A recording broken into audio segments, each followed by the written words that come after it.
Hello दोस्तों, भवानी संगर dot in पर आपका स्वागत है। इस वीडियो में हम बात करने वाले हैं कि प्रधानमंत्री यशस्वी योजना के लिए जो आपकी एग्ज़ाम थी वो तो कैंसिल हो गई है, लेकिन अब बच्चों को ये टेंशन हो रही है कि फॉर्म किस प्रकार भरना है, किसको भरना है। इस वीडियो में मैं आपको पूरा क्लियर कर दूंगा कि किस बच्चे को फॉर्म भरना है और किसे नहीं भरना है। सबसे पहले मैं आपके सामने एक लिस्ट दिखाना चाहूँगा। ये लिस्ट है आपके स्टेट और यूनियन टेरिटरी के जितने भी सीट हैं, यानी इस बार जो भी बच्चे पास होंगे वो इसी सीट के अकॉर्डिंग होंगे अगर एग्ज़ाम लगी होगी। पर एग्ज़ाम नहीं लगी तो अब आपको फॉर्म भरवाया जाएगा, उसकी आपकी कट ऑफ निकलेगी। अब कट ऑफ कितने बच्चों के लिए निकलेगी? ये सिर्फ 30,000 बच्चों के लिए ही है, यानी सिर्फ 30,000 सीटें ही है, जिसमें 27,000 सीटें तो ओबीसी एससी एसटी वालों के लिए है और 3,000 सीटें हैं जो कि आपकी ईडब्ल्यूएस और ईबीसी की सीटें हैं, यानी 10% सीटें इनके लिए पहले से रिजर्व्ड है। अब बात कर लेते हैं एक एक स्टेट की कि कौन से स्टेट में कितनी सीटें हैं। तो आंध्र प्रदेश में 1261 सीटें हैं ओबीसी और डीएनटी की, और ईडब्ल्यूएस की 140 सीटें हैं।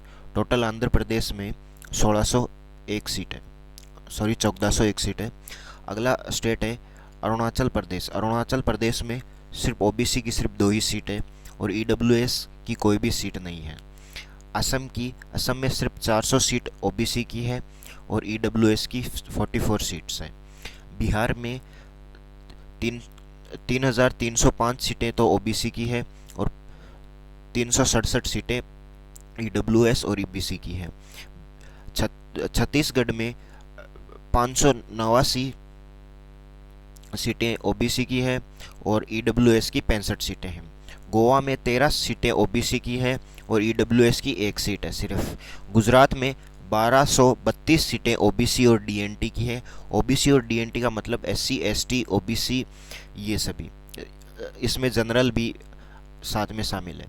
और ईडब्ल्यूएस में जनरल भी है साथ में, और ईडब्ल्यूएस में आपको पता है और भी कई है, वो भी है। तो ईडब्ल्यूएस की गोवा में 1 है और गुजरात में है 137। हरियाणा के अंदर ओबीसी और डीएनटी की सीट है 364 और ईडब्ल्यूएस और ईबीसी की सिर्फ 40 सीट है। हिमाचल प्रदेश में ओबीसी की 60 सीट है और ईडब्ल्यूएस की 7 ही सीट है। जम्मू कश्मीर में 73 सीट ओबीसी की है और ईडब्ल्यूएस की सिर्फ 8 सीटें हैं। अगला राज्य है 11 नंबर झारखंड। झारखंड में 783 सीटें ओबीसी में और 87 सीटें ईडब्ल्यूएस की हैं। कर्नाटका में 1720 सीटें ओबीसी की है और 191 सीटें ईडब्ल्यूएस की हैं। अगला है केरल। केरल में 1106 सीटें ओबीसी की है और 191 सीटें ईडब्ल्यूएस की है। अगला है केरल, 1106 सीटें ओबीसी की है और 123 सीट ईडब्ल्यूएस की है। अगला है मध्य प्रदेश, जिसमें 1528 सीटें तो ओबीसी और डीएनटी वाले बच्चों के लिए है और 170 सीटें सिर्फ ईडब्ल्यूएस और ईबीसी की सीट है, जो कि 10% रिजर्व पहले से है।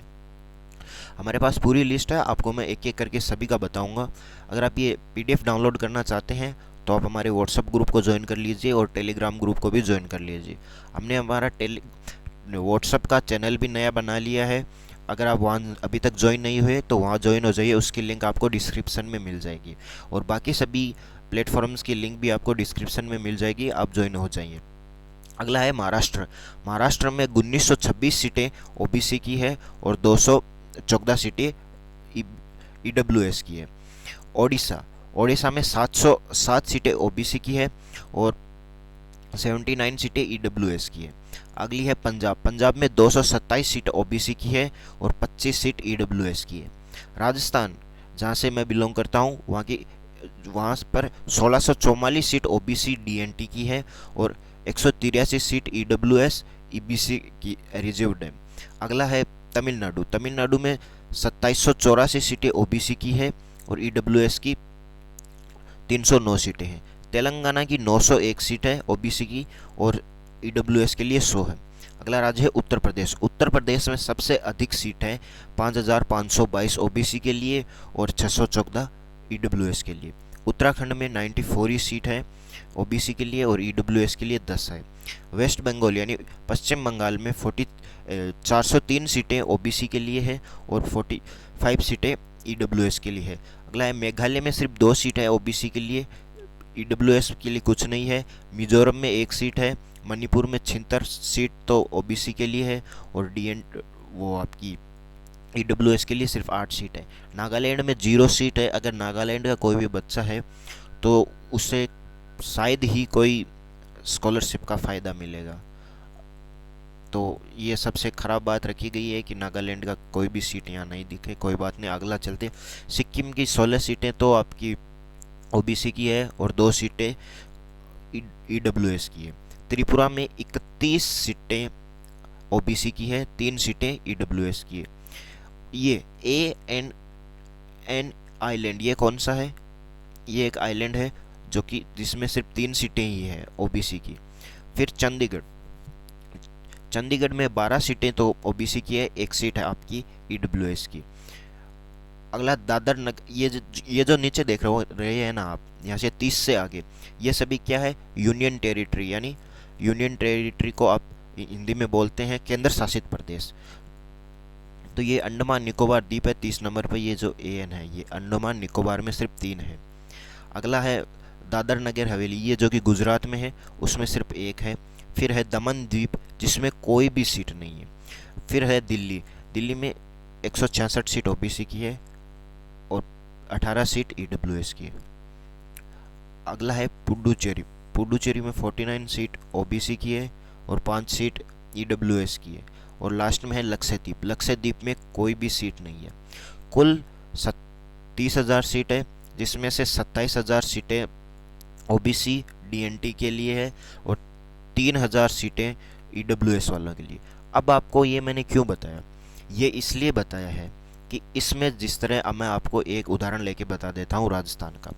तो देखिए, राजस्थान में आपकी कैटेगरी आपको देखनी है कि कौन सी। अगर आपकी कैटेगरी ओबीसी है तो ओबीसी में सिर्फ कितनी है? 1644 सीट। अब आपकी कट ऑफ कैसे जारी होगी कि जैसे किसी के 99% है तो सबसे पहले ऊपर आ जाएगा 99%, फिर 98। लेकिन ऐसे भी होंगे बच्चे जिसके 99.1 होगा, फिर 99.2 होगा। ये पॉइंटों का खेल भी चलेगा। तो कट ऑफ इतनी हाई जाने वाली है कि शायद ही किसी बच्चे का 90% पर है तो आने का चांस है। अब चलो, राजस्थान में तो 1644 है, लेकिन गोवा में सिर्फ 13 स्टूडेंट को ही ओबीसी कैटेगरी वालों को मिलेगा और 1 स्टूडेंट को मिलेगा ईडब्ल्यूएस, यानी कुल 15 स्टूडेंटों को ही गोवा में ये मिलने वाला है। लेकिन अगर एग्ज़ाम होता तो ये कुछ अलग होता। एग्ज़ाम होने के पर क्या होता कि मिलती तो इतनी सीटों को, लेकिन क्या पता किसे मिलती, क्योंकि वो एग्ज़ाम पर डिपेंड करता किसके कितने नंबर आए। लेकिन अभी ये सब फिक्स हो चुकी है सीटें कि 90% से जो बच्चे ऊपर हैं उन्हीं को ये सीटें मिलेगी, जहाँ तक मेरा अनुमान है। क्योंकि हर एक स्टेट में इतने ही बच्चे नहीं होंगे क्या कि 1644 बच्चे ही ऐसे नहीं है क्या राजस्थान में जो 8वीं और वो आपकी 10वीं के बोर्ड की परीक्षा में 90% से ऊपर नहीं आएंगे। ऐसे बहुत से बच्चे हैं जिनका 90% से ऊपर अंक आए हुए हैं। तो शायद अब आपको इससे उम्मीद छोड़ देनी है। मान लीजिए 80% है आपके, तो फिर एक उम्मीद रख सकते हैं, है नहीं बस रख सकते हैं कि आपको स्कॉलरशिप मिल सकती है। लेकिन जिसके 90% है वही उम्मीद रखिए। ये सरकार का बहुत बड़ा फैसला है और गलत भी कि अब एग्ज़ाम नहीं होने वाली है। तो अब आपको ये समझ में आ गया है कि आपको किसे फॉर्म भरना है। सरकार ने बस बोला है कि 60% से ऊपर वालों को ये फॉर्म भरना है, लेकिन ऐसा कुछ नहीं होगा। 90% से नीचे किसी को स्कॉलरशिप नहीं मिलने वाली। आपके सामने सिर्फ इतनी दिखा रखी है। जैसे अरुणाचल प्रदेश है, इसमें सिर्फ 2 ही सीटें हैं। सोच रहे हैं अगर अरुणाचल प्रदेश में 2 ही थोड़ी बच्चे हैं जो ये एग्ज़ाम देने वाले थे, बहुत से बच्चे हैं, लेकिन सीट सिर्फ 2 है। तो आज का वीडियो आपको समझ में आ गया होगा। अगर आपका कोई भी सवाल बाकी रह गए हैं तो कमेंट में पूछ लीजिए।